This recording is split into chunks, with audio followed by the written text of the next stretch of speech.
Shalom saudaraku, kembali lagi berjumpa di We Talk No I But We Let's Talk Together bersama saya Pastor Wigan dan Pastor Ruli Simorangkir. Bang, Selamat malam. kita di akhir bulan November. Seperti biasa kita setiap akhir bulan ada acara spesial ngobrol santai Alkitab. Kok cepet banget dari November ya? Satu kali ngobras lagi bulan depan dan selesai tahun 2022 buat tahun ini tanpa terasa. Dan pada malam hari ini kita tidak cuma berdua, seperti biasa ada seorang expert, ahli, pakar yang selalu menemani kita. Kita sambut dulu ya kan. Ibu Rita, thank you so much Bu. Malam, Pastor Wigan, yang sudah jauh dari Surabaya mau hadir bersama-sama dengan kita. Kita percaya pasti ada banyak hal yang bisa di-sharing pada malam hari ini. Sebelumnya Sebelumnya saya ingin menyapa buat setiap saudara yang menyaksikan acara ini dimanapun saudara berada, ya. Selamat bergabung, selamat belajar bersama setiap kali We Talk. Bukan hanya saudara yang belajar, saya pun selalu belajar lagi saudara ya. Dan kalau saudara punya pertanyaan seputar kitab 1 Samuel ya, pembahasan kita 1 Samuel, kalau saudara tanya kitab-kitab yang lain, kemungkinan besar kita tidak punya waktu untuk menjawabnya. Tapi kalau saudara punya pertanyaan seputar 1 Samuel, saudara bisa langsung WhatsApp ke nomor yang ada di layar kaca saudara ya. Saudara bisa WhatsApp ke nomor yang ada di layar kaca saudara, jangan melalui YouTube, di kolom komen, kolom live chat YouTube, atau jangan ada di sarana lainnya. Dan baik saudara yang menyaksikan secara tunda juga di MNC Live Channel, saya ucapkan selamat bergabung. Baik, kita akan langsung mulai Bang tentang kitab 1 Samuel.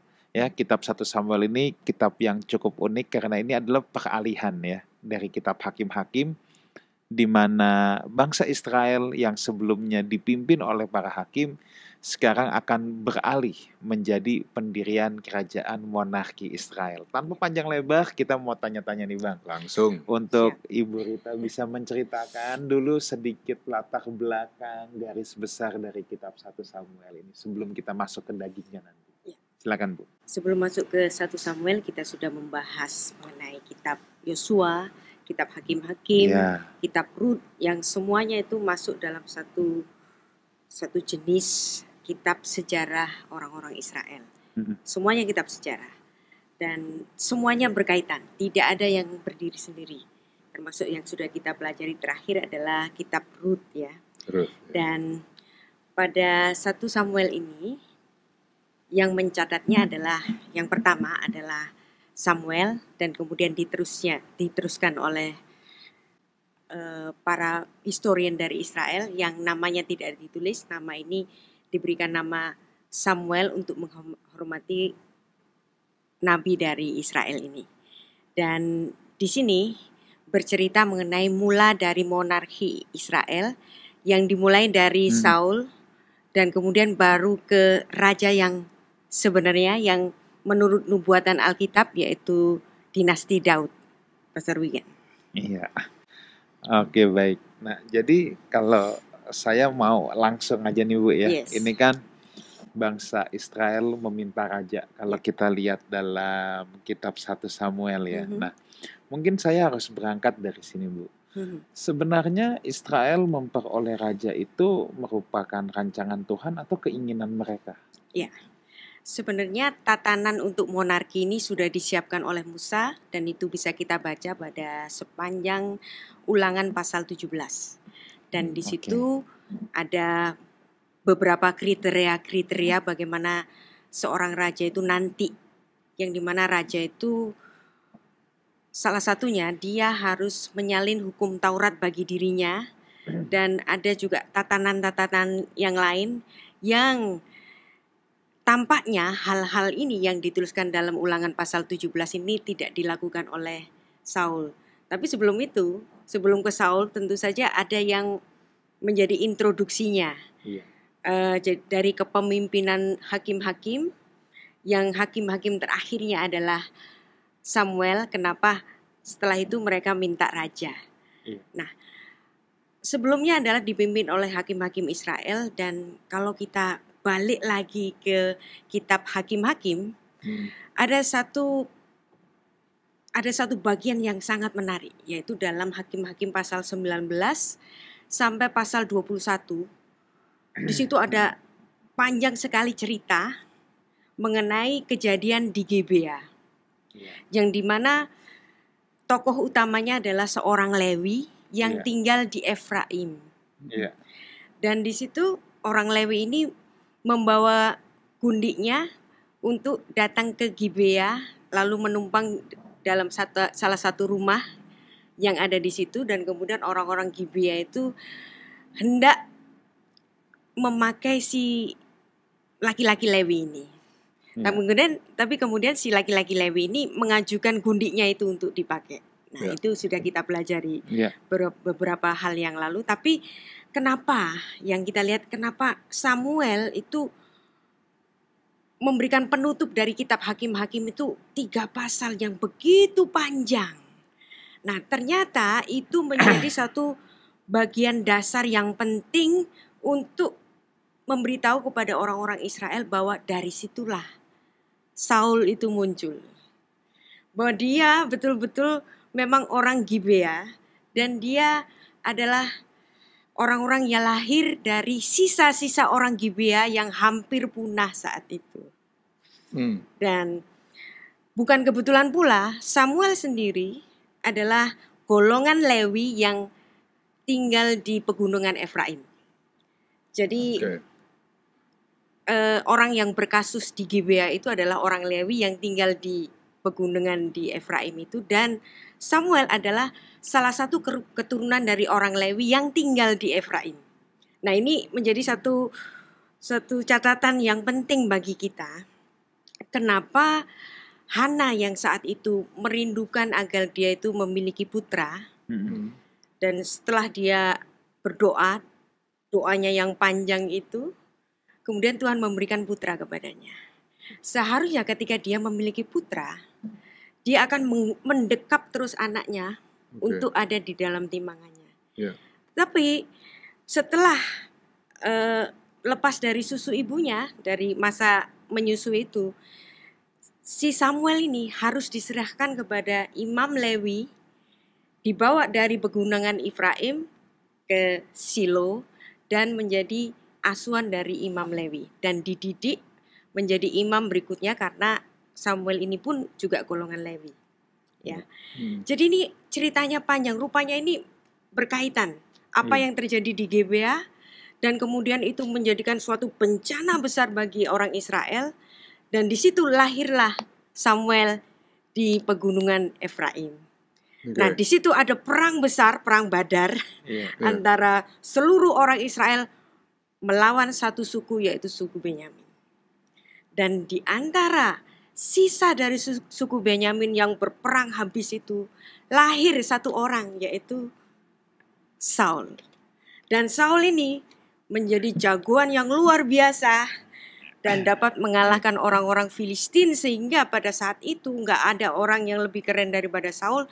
Dan saat itu Saul yang dipilih menjadi raja di situ. Tapi sebelum itu, sebelum masuk ke Saul, tentu saja orang-orang Israel sudah menunggu-nunggu sekian lama dipimpin oleh seorang yang ideal. Sebelum Samuel ini muncul, ada kepemimpinan Imam Lewi yang ada di Silo itu. Nah, Imam Lewi memiliki 2 putra, Hofni dan Pinehas. Dan Hofni dan Pinehas ini hidup dalam kebebasan sebebas-bebasnya, termasuk ada perzinahan di situ. Nah, orang Israel sudah melihat bahwa pemimpin Israel tidak memberikan satu teladan yang baik. Maka kemudian setelah 2 putra dari Eli ini meninggal, maka pemimpinnya bergantilah menjadi Samuel. Nah, setelah Samuel menjadi pemimpin, rupanya garis kepemimpinan itu, garis suksesi kepemimpinan itu diberikan kepada putra-putra Samuel juga. Tampaknya di sini Samuel, walaupun dia menjadi orang yang hebat dan orang yang setia kepada Tuhan, dia tidak mempersiapkan anak-anaknya untuk menjadi pemimpin yang baik. Jadi anak-anak dari Samuel ini tidak lebih baik daripada Hofni dan Pinehas. Karena anak-anak dari Samuel ini melakukan tindakan yang amat materialistis dan itu dipandang oleh orang-orang Israel sebagai sebuah kepemimpinan yang sangat tidak ideal. Dan pada saat itu orang Israel, kami nggak mau lagi dipimpin oleh imam-imam, kami nggak mau lagi dipimpin oleh hakim-hakim, kami mau raja seperti bangsa-bangsa lain-lainnya itu memiliki raja. Dan saat itu Samuel tampaknya harus menuruti keinginan dari orang-orang Israel ini, dan dia juga menyadari bahwa anak-anaknya sendiri bukanlah cerminan pemimpin-pemimpin yang baik. Nah, dari situ muncullah satu orang yang berasal dari tempat yang sangat kasus pada saat itu, ya. Anda bisa melihat apa yang terjadi pada Gibea itu. Ya. Ada 26.000 orang-orang Benyamin, lawannya 400.000 dari seluruh suku. 11 suku yang lain. Ya, dan mereka hampir punah.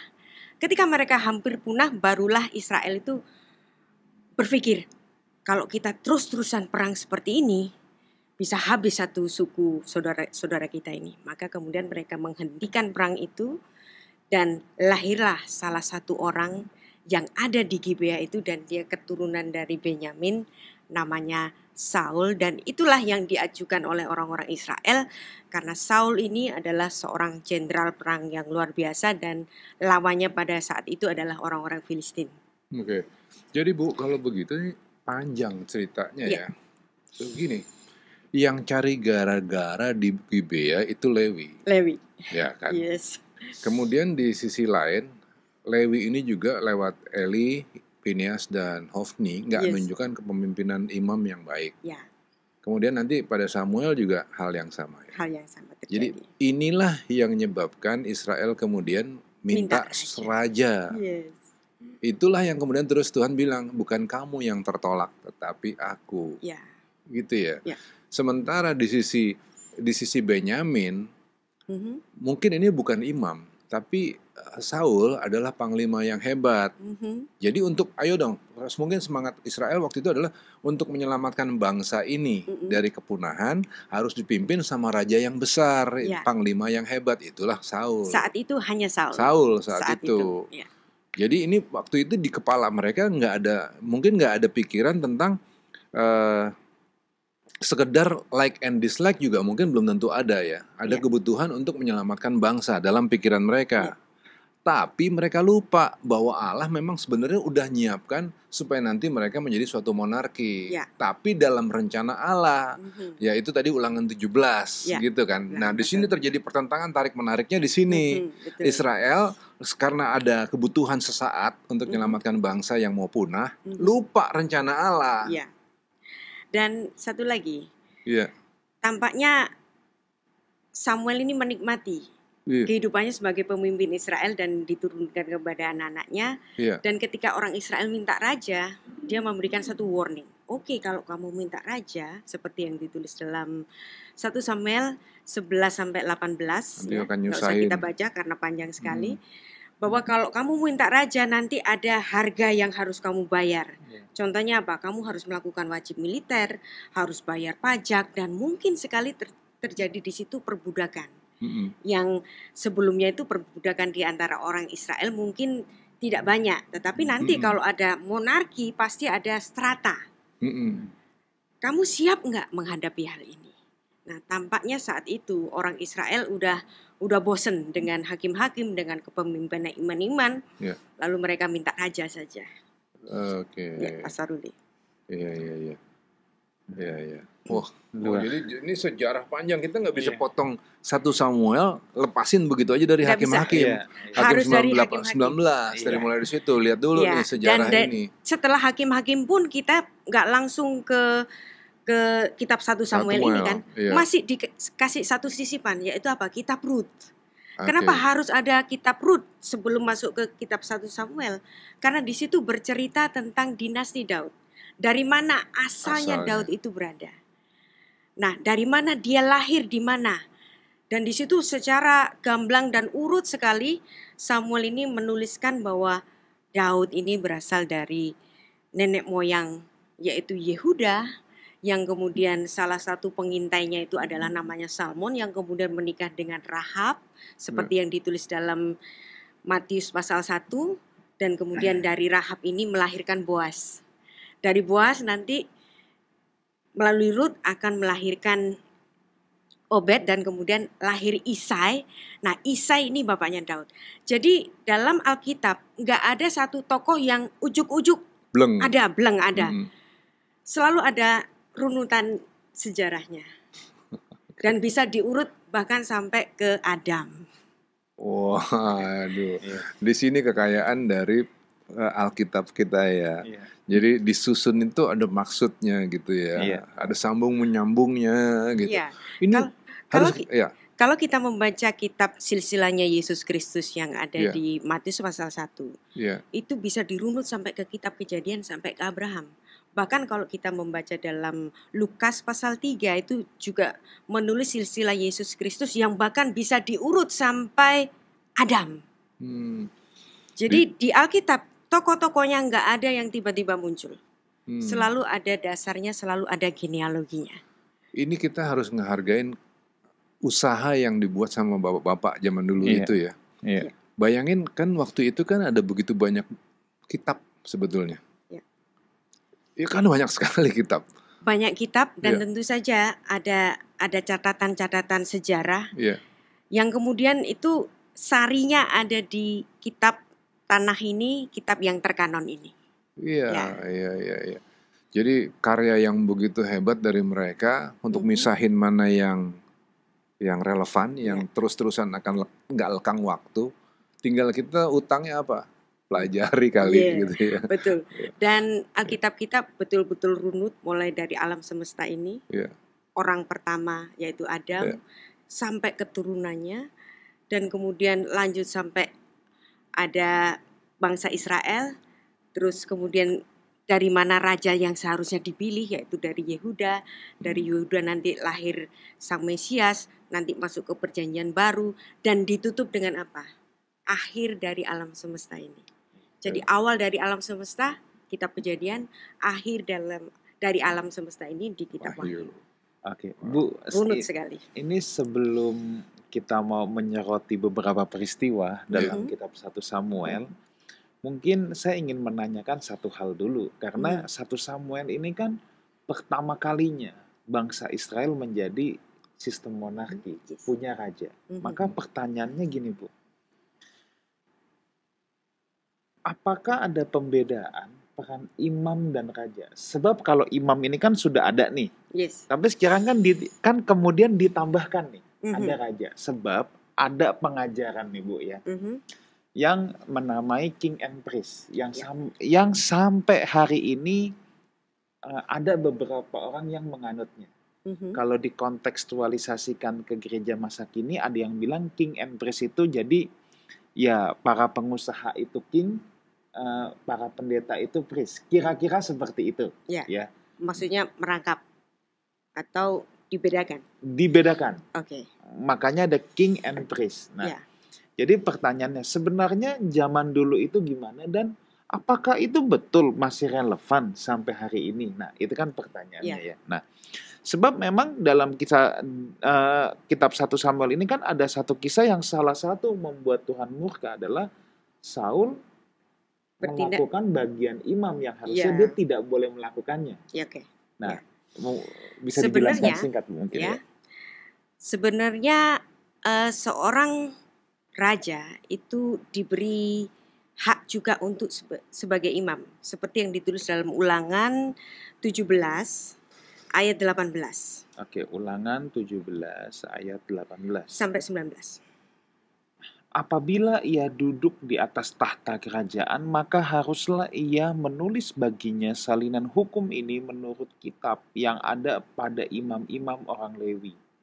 Itulah yang harus ada di sampingnya dan haruslah ia membacanya seumur hidupnya untuk belajar takut akan Tuhan Allahnya dengan berpegang pada segala isi hukum dan ketetapan ini untuk dilakukannya. Nah, Ulangan 17 ayat 18 sampai 19 ini adalah memberikan juga wewenang bagi raja untuk menjadi imam. Inilah yang disebut dengan imam menurut peraturan Melkisedek. Jadi jalur imam tapi tidak melalui keturunan Lewi atau keturunan Harun. Jadi di sini ada satu kuasa untuk menjadi imam karena dia sebagai seorang raja. Ini kenapa disebut sebagai imam menurut peraturan Melkisedek? Karena Melkisedek adalah imam raja yang maha tinggi dan dia bukan orang Israel dan mungkin dia juga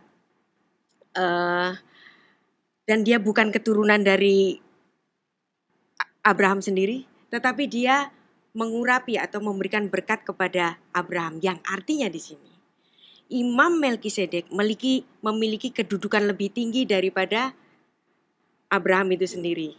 Nah, dan Imam Melkisedek ini adalah seorang raja. Jadi artinya di sini melalui contoh Melkisedek adalah raja dan imam, dan menurut peraturan dari Ulangan pasal 17, 18 sampai 19 tadi ada wewenang imam yang diberikan kepada raja.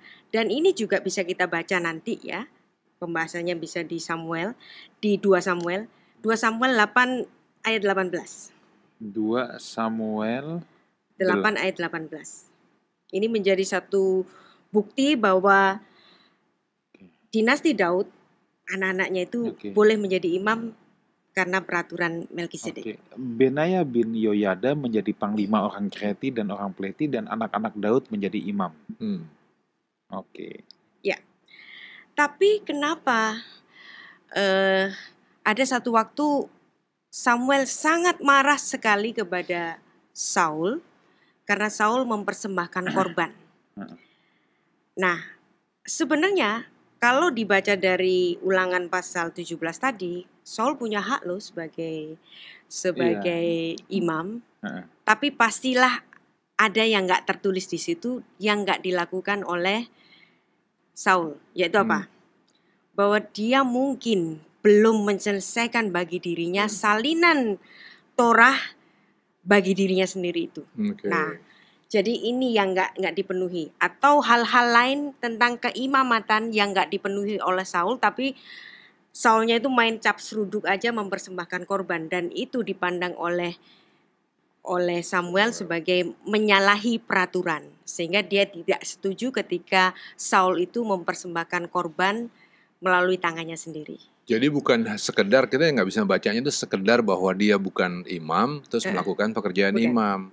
Dia adalah imam, tapi dia belum menyelesaikan bagian imamnya. Yes. Saya rasa begitu, walaupun itu tidak ditulis. Iya. Oke, baik. Wah, ini menarik nih Bang ya. Gitu. Tapi kalau kita memang melihat dalam 1 Petrus 2 ayat yang ke-9 Bu, bahwa orang percaya itu sebenarnya juga dikatakan imamat yang rajawi. Ya. Imamat yang rajani. Jadi sebenarnya memang tidak perlu ada pemisahan ya Bu ya. Antara imam dan raja, khususnya untuk umat perjanjian baru. Karena apalagi Yesus Kristus, dia adalah Mesias, dia pun menjadi imam besar agung menurut peraturan Melkisedek yang ditulis dalam kitab Ibrani kan. Tapi kalau begitu tadi pertanyaannya relevan apa tidak, ya kan? Kalau misalnya masih dipisahkan, apakah masih bisa tetap relevan?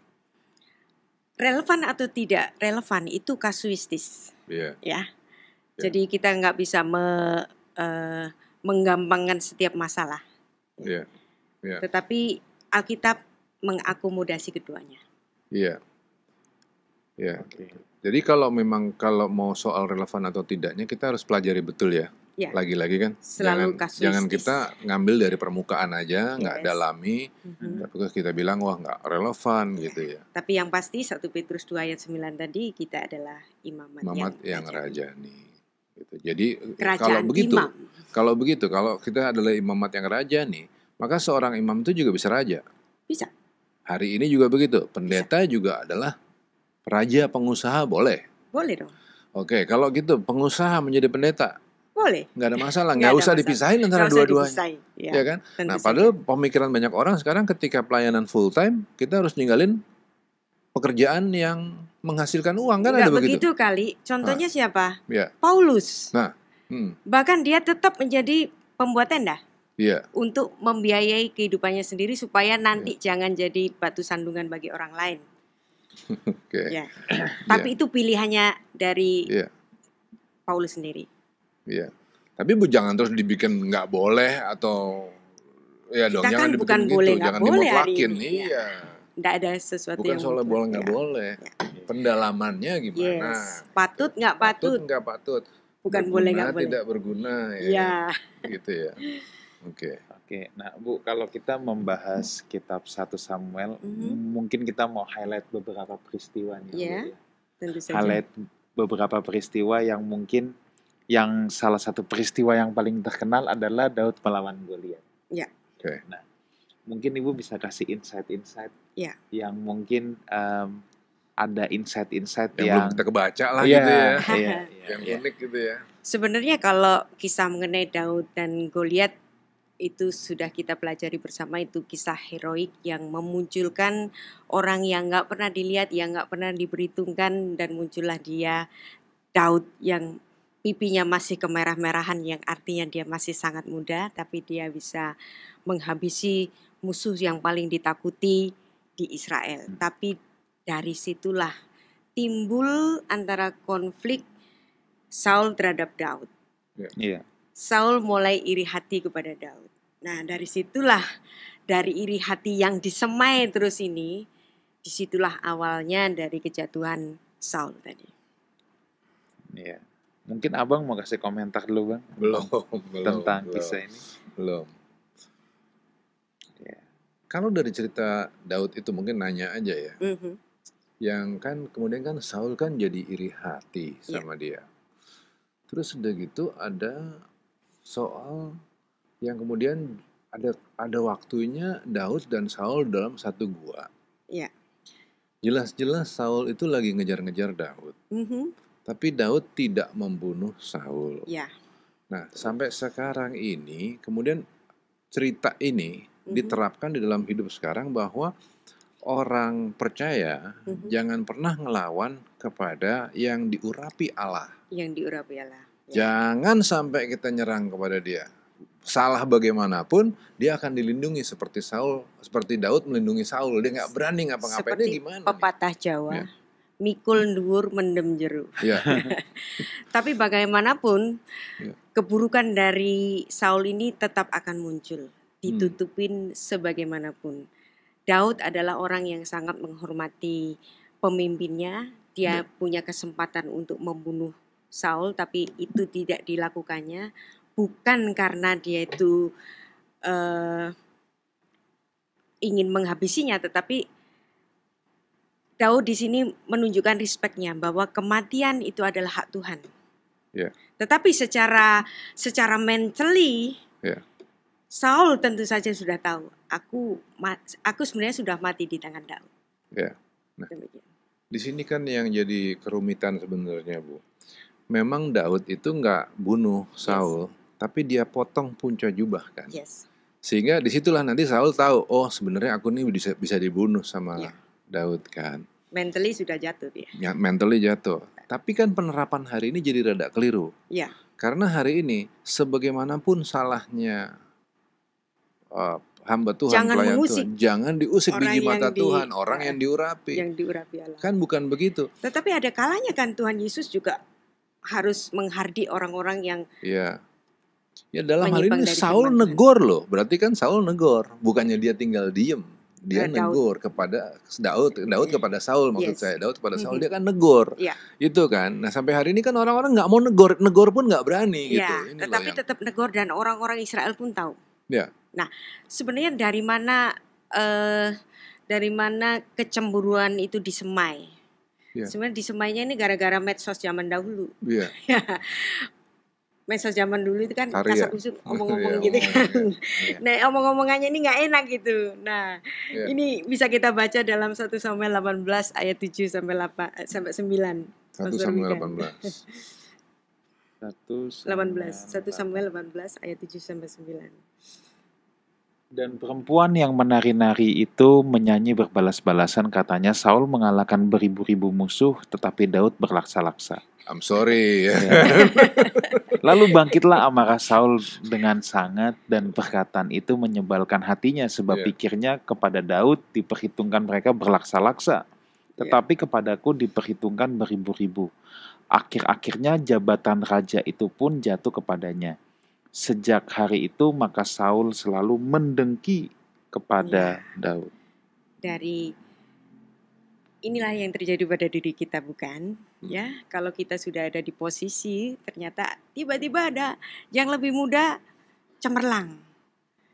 Dan sikap seperti Saul ini yang terjadi, dan itu juga terjadi pada gereja-gereja hari ini. Justru Bang, kalau saya melihat ini ya Bang ya, Iya. ini kalau dalam perjanjian baru ya, Mm-mm. spirit Saul ini seperti spirit Herodes. Oke. Spirit yang mau membunuh potensi orang, ya Iya. kan? Iya. Kan spirit Herodes gitu, sama bayi kecil aja takut. Iya, Ya. betul. Dan kalau kita mau lihat lebih jauh lagi, yang luar biasa sebenarnya antitesis dari spirit Saul ini ya adalah spirit Yohanes Pembaptis. Ya. Mhm, Ketika murid-muridnya mulai gusar mhm. karena Yesus dan rombongannya mulai membaptis juga, bahkan lebih banyak yang datang ke situ, murid-murid Yohanes Pembaptis mulai kasakusukan bilang, itu kan guru yang baptis, kenapa orang jadi pada ke dia sekarang semua kan? Nah, tapi justru di situ Yohanes Pembaptis bisa berkata, aku harus semakin kecil, dia yang semakin besar. Dan ada statement yang kedua nih yang keren banget. Yohanes Pembaptis kan bilang gini, tidak ada seorang pun yang dapat mengambil sesuatu bagi dirinya kalau tidak dikaruniakan surga kepadanya. Dengan kata lain, ngapain sih dengki, ngapain sih iri, ngapain sih sirik? Kalau itu tidak dikaruniakan surga kepadamu, ya itu bukan bagianmu. Itu kan gitu ya. Nah, jadi memang pelajaran dari kisah Saul dengki sama Daud ini luar biasa sekali, Bu. Nah, ini sambil saya mau baca satu pertanyaan dulu, sudah ada beberapa yang masuk ya, tapi ini karena memang sangat relevan dengan apa yang sedang kita bahas. Shalom, saya ada pertanyaan buat Ibu Rita Wahyu nih. Nah, ini dari Amerika nih, Bu. +1 ini, Bu ya. Tentang kisah Daud versus Goliat 1 Samuel 17 ayat 32 sampai 58. Yes. Di mana kemenangan Daud dimengerti oleh banyak umat Kristiani sebagai hasil iman Daud. Nah, ada seorang pakar manajemen Amerika, Malcolm Gladwell, ya, ini bukunya sangat terkenal memang, yang mengajukan bahwa sebetulnya Daudlah yang sebenarnya memiliki dalam tanda petik upper hand dalam pertempurannya dengan Goliat. Yang dimaksud dengan upper hand itu adalah senjata yang dipilih Daud adalah senjata yang biasa digunakan oleh para prajurit yang benar-benar ahli bisa menggunakan slingshot, di mana dimengerti walaupun kelihatan sederhana, slingshot jika digunakan oleh prajurit yang ahli sama dahsyatnya seperti pistol di zaman modern. Nah, upper hand yang kedua yang dimaksud adalah dipercaya bahwa orang-orang raksasa seperti Goliat menderita akromegali, suatu kelemahan di mana seseorang tidak dapat melihat jelas dari jarak dekat.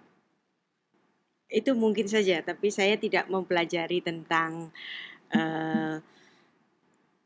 kelemahan medis dari orang-orang yang punya kelainan gigantisme ini, yang memiliki sifat gigantisme ini. Mungkin itu terjadi. Ya.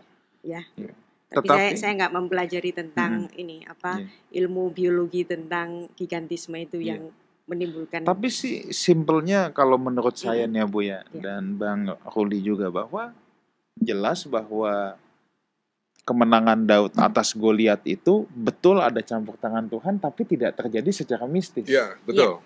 Artinya bukan Daud pakai sihir, slingshot itu batuknya ditangkap malaikat, terus ditonjokin, kan enggak ya? Enggak juga.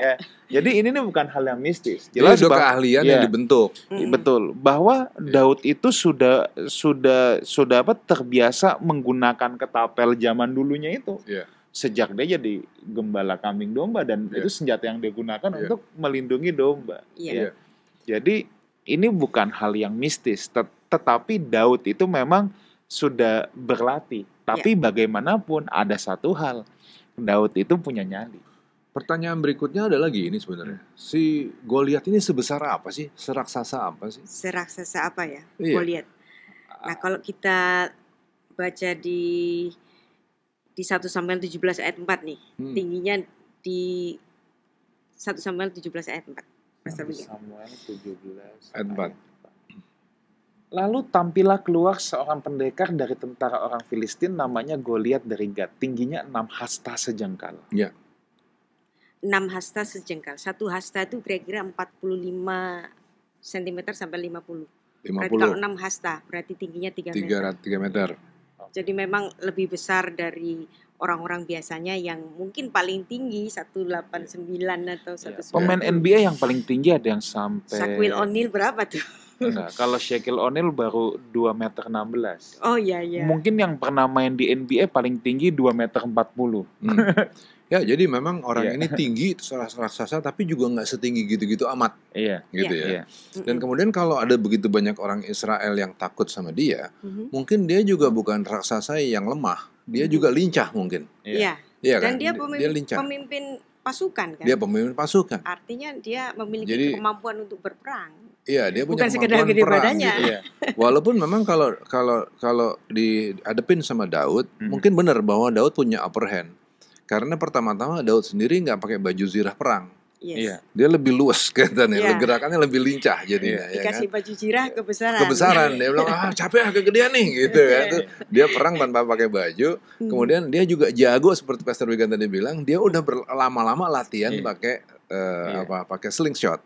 Nah, di situ memang ada upper hand-nya dia. Slingshotnya itu kalau diartikan seperti pistol hari ini yang tepat menuju sasarannya itu saya setuju.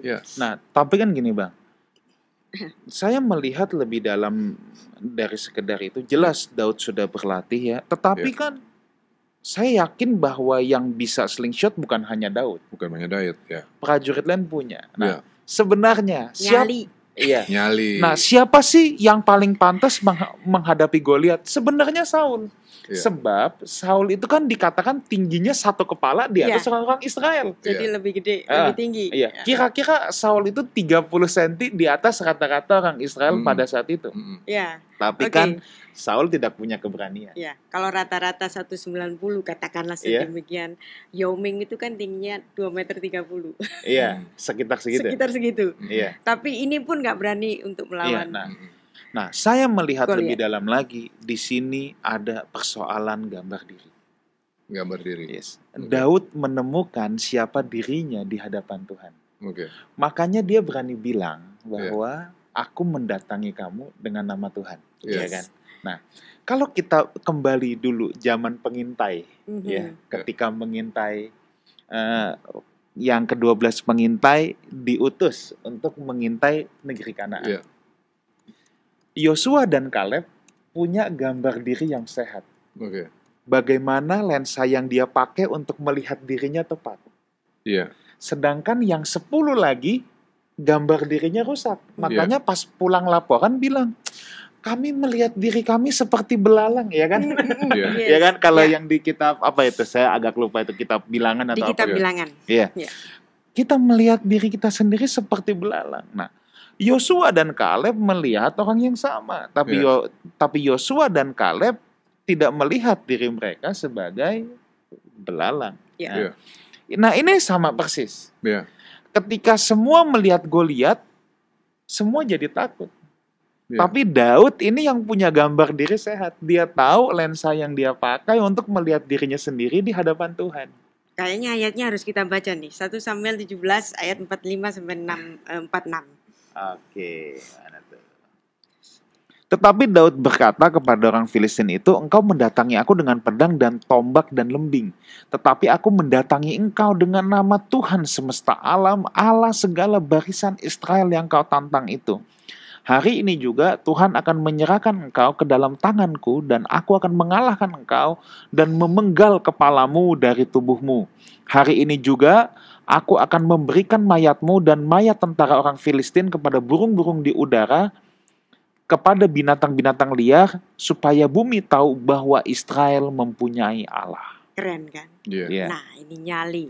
Dia tahu bahwa dia didukung oleh Raja Semesta. Iya. Jadi Iya. siapa gitu orang-orang Filistin?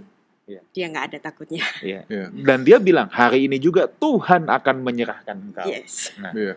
the way Daud melihat dirinya dan bangsa Israel itu sangat tepat. Iya. Dan Daud tuh di situ dia tuh marah karena ada orang yang dia bilang, siapa orang ini?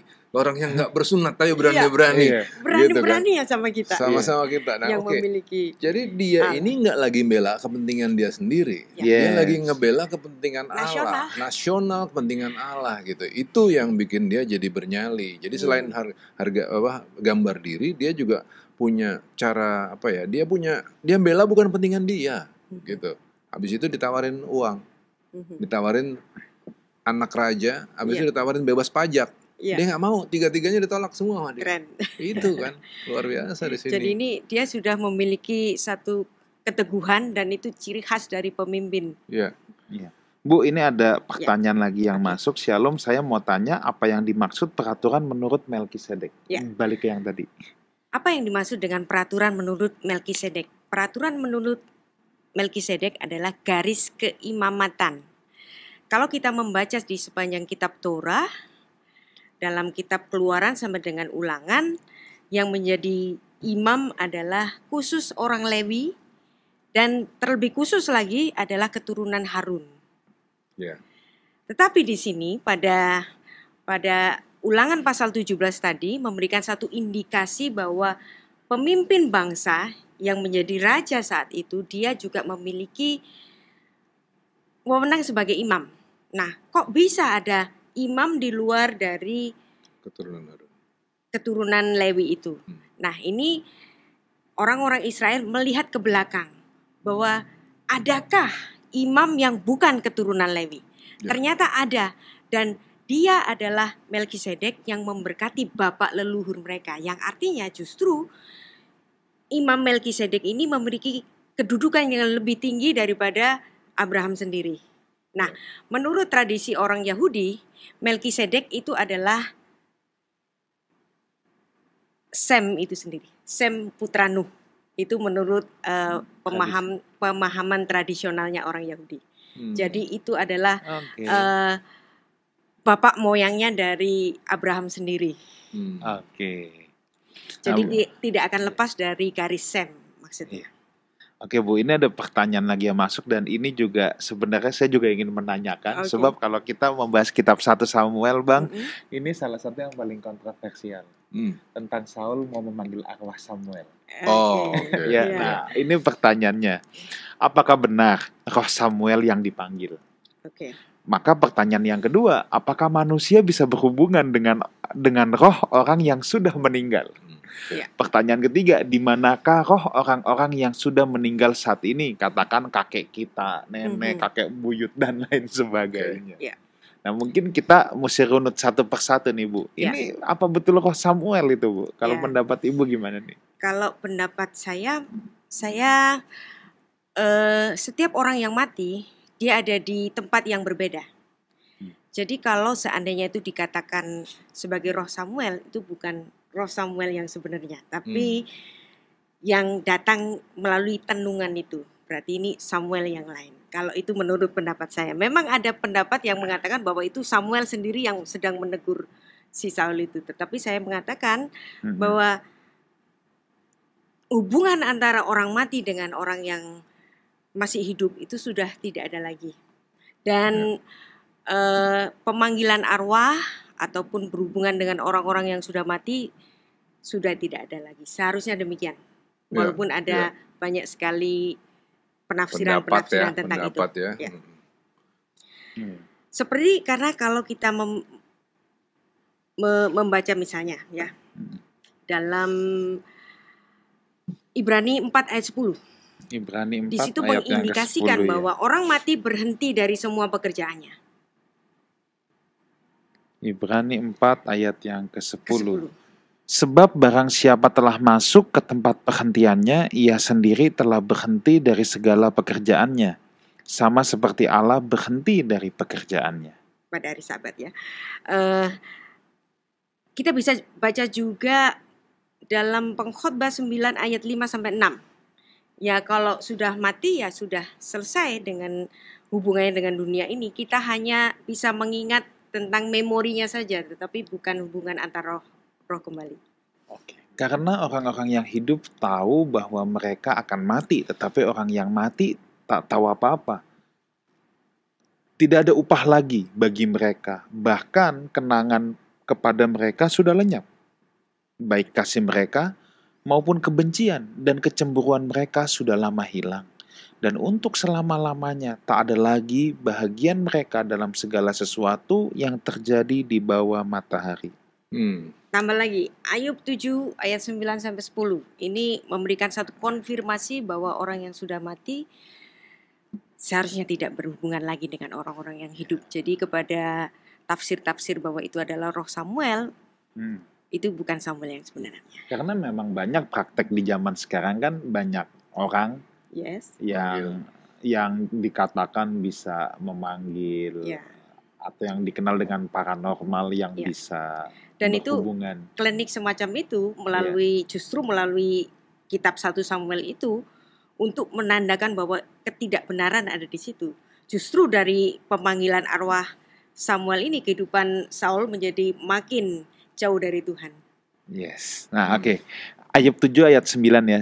Sebagaimana awan lenyap dan melayang hilang, demikian juga orang yang turun ke dalam dunia orang mati tidak akan muncul kembali. Ia tidak lagi kembali ke rumahnya dan tidak dikenal lagi oleh tempat tinggalnya. Ya, confirm. Iya. Jadi jangan percaya ya sama yang gitu-gituan ya, Bu ya. Jadilah yang lebih normal daripada paranormal dan lebih pintar dari orang pintar. Iya. Ya. Buat kita yang pintar itu profesor, bukan yang klinik.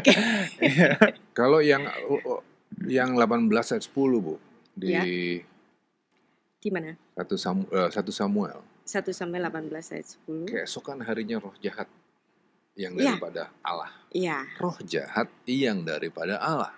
Iya. Bagaimana bisa ada roh jahat yang daripada Allah? Roh jahat yang daripada Allah.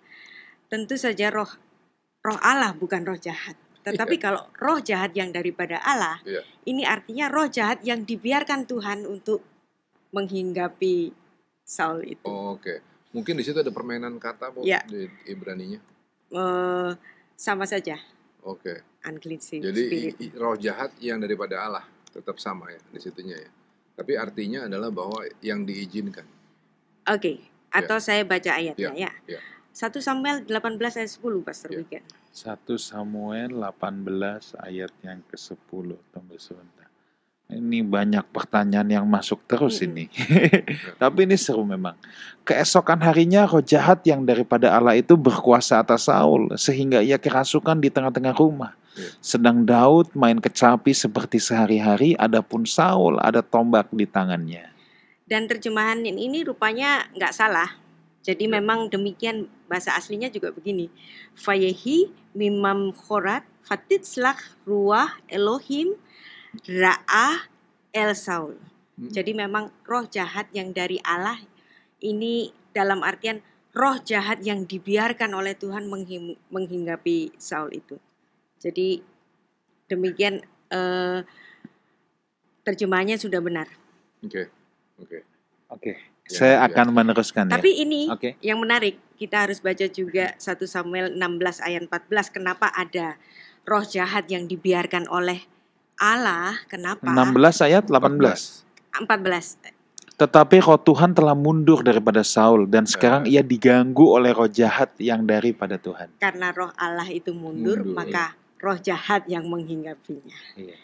Kenapa kok juga ditulis daripada Allah? Karena sepertinya Tuhan sudah membiarkan itu dan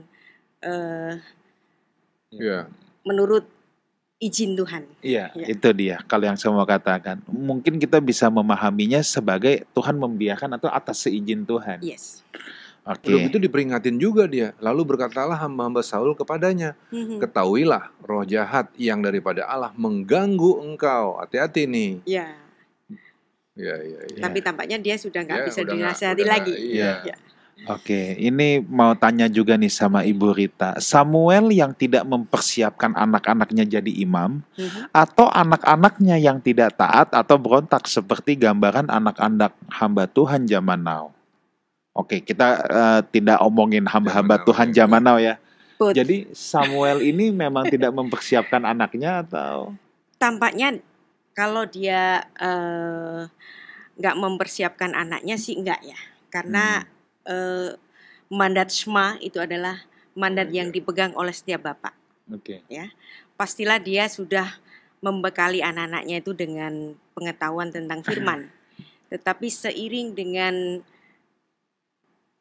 akil baliknya anak-anaknya itu, yang dimana anak-anaknya itu sudah dewasa dan bisa menentukan sendiri apa yang dia sukai dan apa yang dia pilih, apa yang dia tentukan. Tampaknya ketika sudah dewasa, Samuel itu sudah tidak dapat menguasai anak-anaknya lagi. Tapi saya rasa kalau dia mempersiapkan, mungkin iya sudah, tapi mungkin tidak maksimal, itu bisa. Alkitab tidak menulis secara jelas, tapi yang pasti di situ anak-anaknya melakukan kejahatan yang tidak lebih baik daripada Anak-anak imam Hosni ini. dan Finehas. Iya. Oke. Oke, nah ini ada pertanyaan lagi. Selamat malam, Pastor. Saya Hidayat. Bertanya, jangan mengusik orang yang diurapi Tuhan. Daud terhadap Saul. Bagaimana dengan arti kata mengusik untuk masa kini? Terima kasih. Nah, mungkin nih, Itu pertanyaan. iya harus dibahas lebih Ini detail. harus bersama-sama ini jawabnya. Iya. Pada saat apa kita terusik? Hmm. Pada saat kita memiliki suatu kebanggaan dan kemudian kebanggaan itu diraih orang lain. Nah, itu juga terusik. Nah, ketika kita menyatakan ketidakbenaran dari orang yang sedang kita kritik itu pun juga mengusik. Tentu saja mengusik dalam hal ini bukan mengusik hanya kritik saja, tetapi memberikan satu jalan keluar. Nah, jadi jangan mengusik, bukan itu selesai di situ, tetapi jangan mengusik dan membuat dia jatuh atau menjebak dia untuk jatuh. Ya. Itu yang nggak boleh. Iya. Ya. Iya. Tapi di sisi lain juga begini, kalau mengusik untuk menegur, ya kan nggak masalah. Ya. Yang nggak boleh itu adalah mengusik dengan maksud membunuh. Mengusik dengan maksud untuk menjatuhkan supaya Menjatuhkan, mempermalukan. membunuh, mempermalukan gitu kan enggak. Ya. Tapi menegur ya harus dong. Ya. Itulah yang dibuat sama Daud kan. Ya. Iya. Ya, ini kan jelas ya kalau kita ngelihat ini di 1 Tawarik 16 ayat 22 ya. Jangan mengusik orang-orang yang kuurapi dan jangan berbuat jahat terhadap nabi-nabiku. Maka dalam konteks ini kan pasti ya betul-betul orang-orang yang diurapi dan orang-orang yang bertindak benar atas nama Tuhan. Yeah. Terus orang mau sengaja berbuat jahat kepada orang-orang itu yang tidak nggak boleh. Ya. Tetapi kalau konteks menegur itu beda dengan mengusik sih menurut saya. Ya tapi kan orang bisa ketika tadi Bu Dita bilang ketika orang ditegur untuk dikasih tahu kesalahannya merasa terusik, bisa juga kan? Bisa. Iya. Bisa. Ya, bisa kan? Tapi Nah, maksudnya mengusik di sini saya artikan menghina. ya oke. Ya. Ya. Kalau Menghinanya maksudnya supaya itu dia jatuh ya. atau mengganggu. Ya. Ya. Oke, baik. Bu Rita, mungkin ada yang mau dibicarakan lagi tentang 1 Samuel ini? Ya. 1 Samuel ini menjadi satu introduksi dari bagaimana orang Israel nanti akan mendapatkan rajanya yang sesuai dengan apa yang dinubuatkan, seperti tatanan yang sudah ditetapkan oleh leluhur Israel yaitu Yakub, yang dimana pemimpin Israel, Raja Israel harus dipegang dari dinasti Yehuda. Dan ketika mereka memilih raja yang bukan dari dinasti Yehuda, dan itu bukan raja yang ideal bagi orang Israel. Dan ketika nanti munculnya Daud itu datang, dan ini merupakan orang yang diurapi Tuhan dan garis yang sudah ditentukan Tuhan, dan dari Daud ini akan nanti muncul Mesias yang dijanjikan, yang kerajaannya itu tidak berkesudahan. Oke. Ya. Bang mau say something about Kalau saya ngelihatnya dari apa yang Bu Rita sampaikan ini, kita melihatnya begini, bahwa seperti kita ya hari ini banyak bikin kesalahan, Yes. banyak banget bikin kesalahan, tapi rencana Tuhan akan tetap terjadi dalam hidup kita Ya. bagi orang yang mengasihinya. Ya. Itu jadi ya make sure aja, namanya salah kita pasti salah, make sure aja kita bertobat, kemudian kita betul-betul serius mengasihi Tuhan. Iya. Semua kesalahan-kesalahan yang ada di kitab 1 Samuel ini menjadi pembelajaran bagi kita semua. Ya. Bagaimana orang tua yang tidak mempersiapkan anak-anaknya untuk menjadi pemimpin seperti Yes. Samuel tadi, dan pemimpin yang tidak mempersiapkan dirinya seperti Saul tadi, Ya. dan pemimpin yang mengedepankan Tuhan yaitu Daud Ya, yang berani melawan Goliat. Saul yang dengki, pemimpin malah jadi dengki sama Yes. Dengkinya sama anak kecil sama lagi. anak kecil, kayak semangat rohnya Herodes ya. Iya. Gitu. Iya. Iya. Kalau saya mungkin mau sedikit menyoroti 1 Samuel 30 ya, ini yang beda lagi. Saul dalam keadaan terjepit, yang dia cari malah roh Samuel yang udah meninggal. Ya. Kalau Daud di titik terendah dalam hidupnya, Alkitab berkata 1 Samuel 30 ayat yang ke-6, saat itu kan istri-istrinya aja udah ditawan, orang-orang Daud aja mau melempar dia pakai batu, tetapi di sini dikatakan tetapi Daud menguatkan kepercayaannya kepada Tuhan. Nah, jadi Daud itu tahu banget prinsip hidup orang benar itu inside out ya. Kita itu harus dari dalam keluar. Jadi dalamnya kita yang harus kuat, dalamnya kita yang harus, realitas yang ada dalam diri kita itu yang harus kuat ya. Kita tidak ditentukan oleh apa yang terjadi di luar kita, tetapi kita sangat ditentukan oleh apakah kebenaran Tuhan ada di dalam diri kita. Bu Rita, thank you so much buat malam Sama-sama. hari ini. Tuhan berkati, Pastor Wigan, Ya, Pastor thank you so Ruli. much. Terima kasih, Kita Bu. diberkati banget. Saudara, minggu depan kita akan ada live We Talk juga bersama Pastor Jimmy Setiawan ya. Pastor Jimmy Setiawan ini seorang hamba Tuhan yang diurapi Tuhan nih Bang. Dia bergerak di bidang worship. Oke. Ya. Beliau ini sekolahnya kalau saya tidak salah di sekolah Reform. Kalau saya tidak salah ya. Tetapi beliau ini sangat dipakai Tuhan dalam bidang worship, dan beliau punya ministry yang namanya Wow Worship, WOW, dan kita akan membahas tentang Heart of Worship. So sampai jumpa minggu depan bersama Pastor Jimmy Setiawan di acara We Talk No I But We Let's Talk Together. God bless you. God bless.